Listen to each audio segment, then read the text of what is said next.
খোকা ঘুমালো, পাড়া জোড়ালো, বর্গি এলো দেশে, বুলবুলিতে ধান খেয়েছে, খাজনা দেবো কিসে।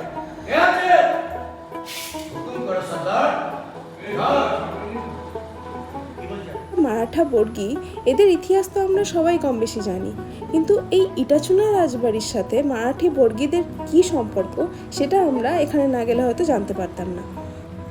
বর্গিদের ইতিহাস ছাড়াও এই রাজবাড়িটির সাথে জড়িত রয়েছে কিছু ভূতের উপদ্রবের গল্প, যদিও বা তার সত্যি মিথ্যে আমরা জানি না। আর তাছাড়া এখানে অনেক শুটিংও হয়েছিল, যেমন লুটেরা বলে একটা হিন্দি সিনেমা আছে, যে সিনেমাটার শুটিং এখানে হয়েছিল।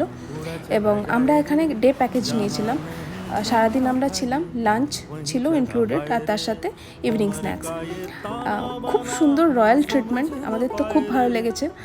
এবং রাতে থাকতেও পারেন, যেই দুটো সময়তে খুব ভিড় হয়, ওনারা যেরকম ইনফরমেশন দিয়েছিলেন, দুর্গাপুজোর সময়তে খুব ভিড় হয়, অনেকদিন আগে থেকে বুক করতে হয়, হোলির সময়তেও খুব ভিড় হয় অনেকদিন আগে থেকে।